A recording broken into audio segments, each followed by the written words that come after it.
Who would have thought that France was the welfare queen this whole time? As soon as Africa cut them off, nationalized their resources, and built their own social programs, the French government collapsed. But the Western media will blame their budget deficit or the way Parliament is set up. But let me tell you what's really going on.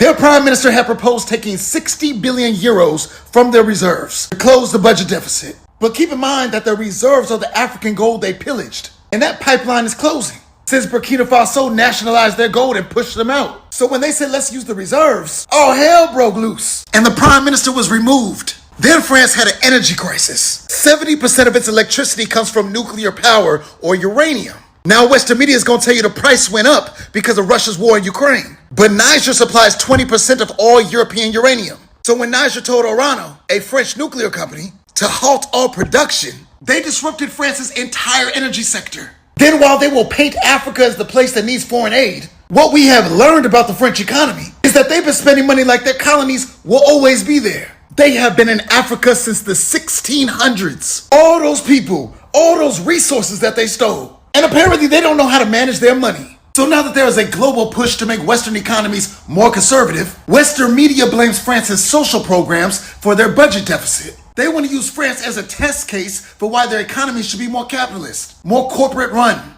more conservative. But the real problem is that Europe has been a welfare state for centuries, supplied by Africa and its other colonies. And we have taken away the empire's subsidy. So as Africa reclaims price, policy, and production, France won't fix its books by attacking welfare. They'll either have to exchange imperialism for fair trade or crumble altogether. Africa gives aid to Europe.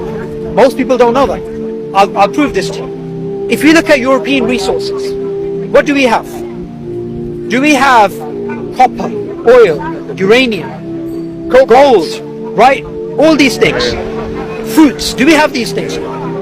Just down there we have supermarkets. Where's the fruit from? Okay, now, if right now Africa stops giving aid to Europe, says, you're not taking our bananas, our fruits, our oil, our gas, you're not taking any of this. Fine. Europe, your chicken is worth our chicken. Your beef is worth our beef. Okay?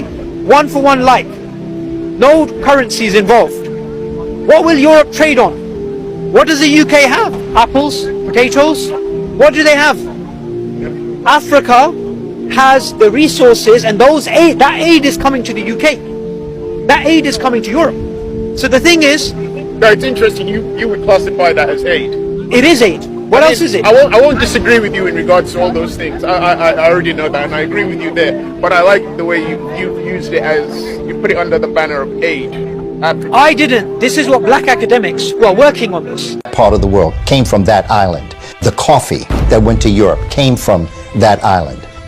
That colony that the Spanish founded, taken by the French, eventually became the most profitable colony in the Americas, and arguably, depending on which economist you consult, the most profitable colony in the world at the time. It became the centerpiece of the transatlantic slave system.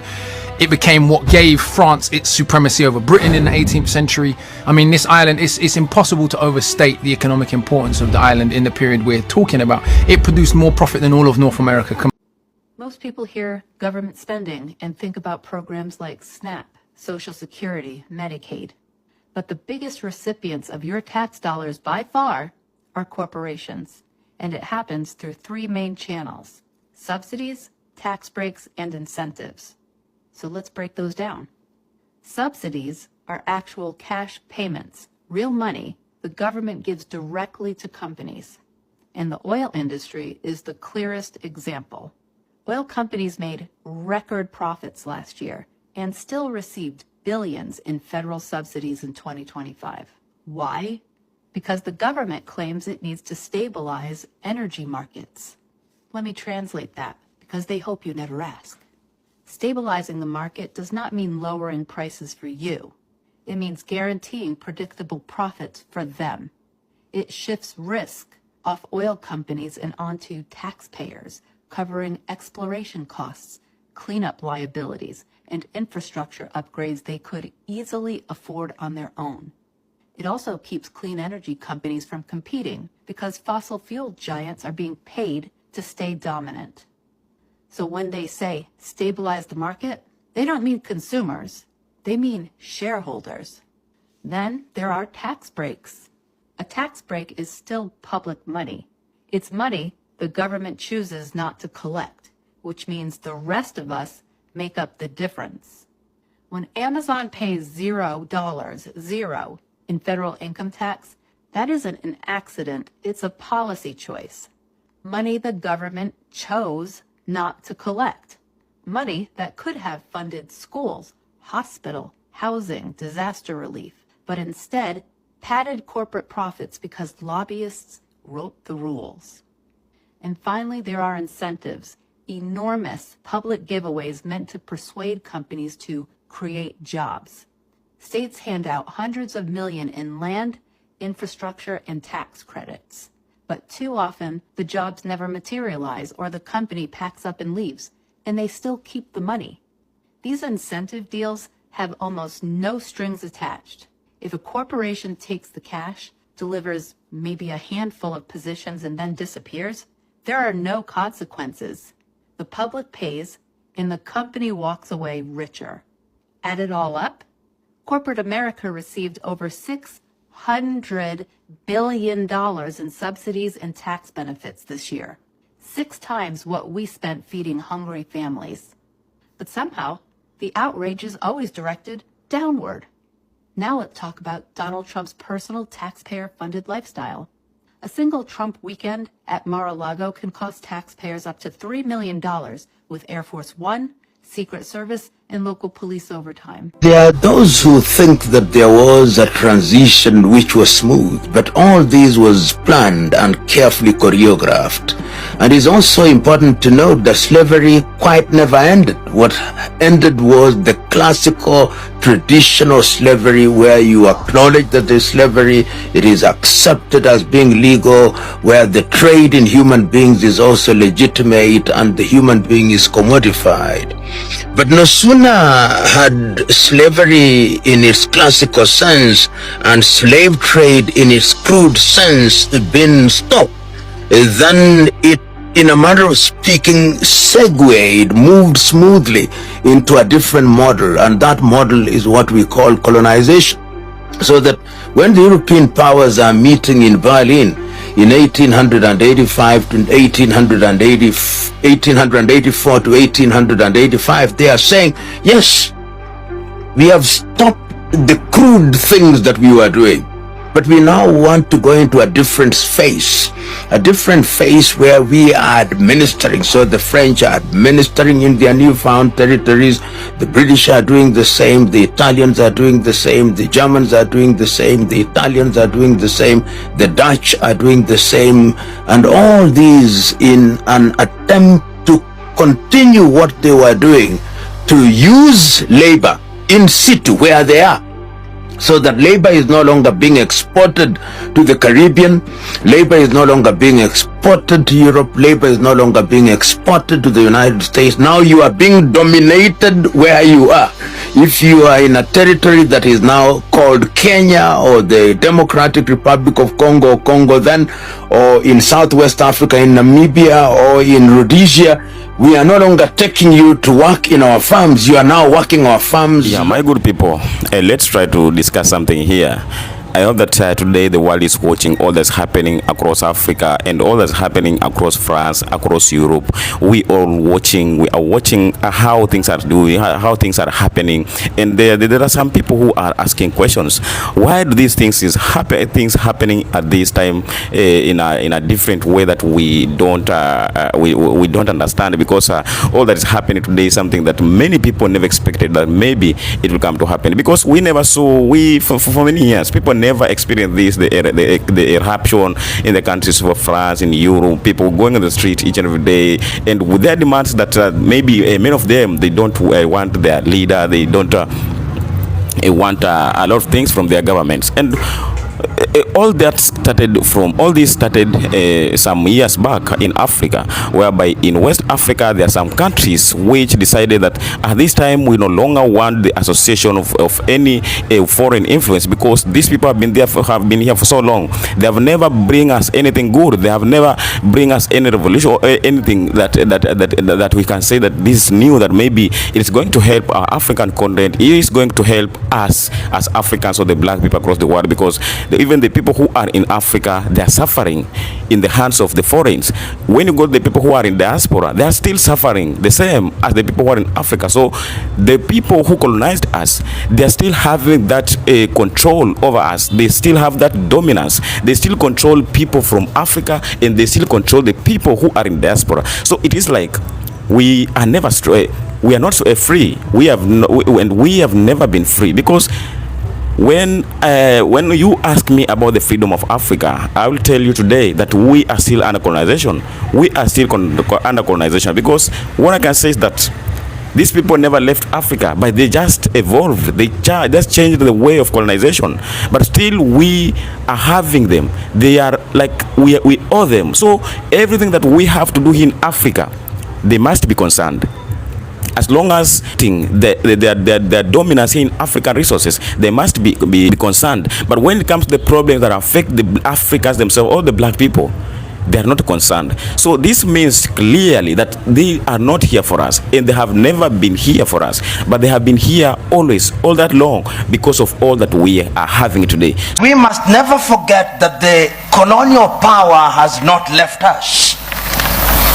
We must recognize that he did not go willingly, and if we don't check them, they'll come back again. My good people, welcome back. This is Kian Sora, and I welcome you to this conversation. Tell me what to have the comment section. Consider subscribing, sharing, join membership, because we need to grow together, to keep on moving together. And now, today, I just want us to discuss this today. Who do you think need the other one? Do you think we need Europe, we need America, or they need Africa? This is the question that many people don't come to understand. Because at this time, let me tell you something. We don't need Europe for us to grow. We as Africans, we don't need Europe. We don't need America. We don't need Britain. But they need Africa. They need Africa. For them to survive or do anything that is helpful or benefit their countries, their economy, they must need us. So this gives a clear message that we have to wake up, we have to reason and try to know that we can continue being admissive to the people that need us. How can you be so respectful to someone who needs your help? You are the one who is helping that person. So it means that he or she is the one to have respect to you, because if you don't help him or her, then he will have the problem. That's a good example of African relation to the West, to the Europe, to America. Because today, even if we say that we don't want to associate with them, even if we say that we want to keep ourselves from them, then it means clearly that we cannot get any problem. Because I remember one day America issued a warning to Africa that if Africa continue associating with the country of Russia and China, if African countries continue doing business with China and Russia, going to buy some things in Russia and China, they are going to sanction Africa. So my question was, who is supposed to sanction the other one? Because sanction means that we are not allowed to associate. Maybe they are going to sanction us. So if they can sanction us, then it means that we are not going to associate in anything. We are not going to do any business. We are not going to do any trade or anything or any deal. It means that everyone will have to live his or her own life. So if they sanction us, it means that they will not have the access to here in Africa. It means that we will not have the access in America and Europe. So do you think that can affect Africa? It can't affect Africa, because once a time, Steve Harvey said that Africa is the only continent that doesn't not need to import anything, because anything that Africa need, we have it. It is only that we are having a lot of things that many of us don't know the worth of it, don't know the importance of it. But if we can sit down and figure out all that we are having and how is more powerful, how is more important in our life, then we can come to realize that we don't need anybody. We don't need any person for us to survive, but everyone needs us for their survival. Okay? So at this time, When we see the African youth are going on the street each and every day, some of them are demonstrating. You know, many of them are going on the street, some of them dying there. But tomorrow they are still going, and the other day they are still going. Why are they not giving up? Why are they not quitting? Because all that they are doing, some of them might just feel like maybe they are going to demonstrate because they have to, but they are doing some things which is a spiritual way, but some of them don't even understand why are they doing this. Some of them don't even understand why are they doing this. But what are they are doing today? Most of them, if they come to realize what are they doing and what is pushing them to do all that they are doing, then maybe it will not even take some years, as we maybe speak about that the change is coming, the freedom is coming in some years to come, maybe in 40 years to come. But when each and every African youth and any African come to realize all that they are doing is not that maybe they are just doing because it's supposed to be done, then a great change can only come even in 2 years. Because Africa is so powerful. People always ask that Africa, if Africans and the black people were so powerful, why were they enslaved? Why were they colonized? They were colonized and they were enslaved because they were so powerful, they were so dangerous. And the people who came to colonize them, the people who came to enslave them, they knew this before their arrival here. They knew that we cannot just go and capture all these people, take their resources without studying them, without knowing their weakness, or without weakening them. So they find a way. All this was just the tactics on how to divide Africa, how to separate Africa, how to separate and divide Africans so that they don't have unity, so that they don't have that love as the brothers and sisters, so that they can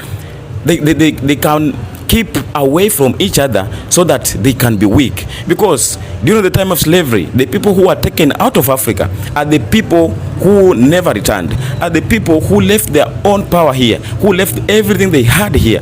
But the people who are here in Africa, most of them were not united. Most of them were already installed hatred in their minds. So they never had that unity. They would have not come together to fight the people or the colonizers here. Because at that time, if Africans were not separated or were not, if they would have not been separated, if they would have been united, then I don't think if slavery would have happened in Africa, because the people who came to colonize Africa, it was less than 1,000, and in Africa that time it lived millions of people. So that was the question that I used to ask many sometimes back, that if we were told that the missionary who came in Africa, they were only less than 500. What made them to be able to take over Africa, the entire Africa, and came to colonize and dominate all the millions of people in Africa? But the people who were here were already installed and were already convinced, they were brainwashed, so they were even betraying among themselves. They were killing each other. They never believed in themselves. That's the reason as to why everything that happened, it was successfully happened, because the people who came here to do all this mess were never fools. They came with a lot of knowledge to make sure that they must take down Africa, and they manage this. So at this time, all that they did is what is going back, is what is happening back to their life. All that's happening today, all this chaos, all this crisis in the country, in the cities of Paris, in the city of America, in the cities of UK, these are the kind of things that used to happen here in Africa. Because when you talk about this crisis, all these protests and these are the things that are believed to be only happening in Africa, but not any other place, not in white people's land. But today it's happening.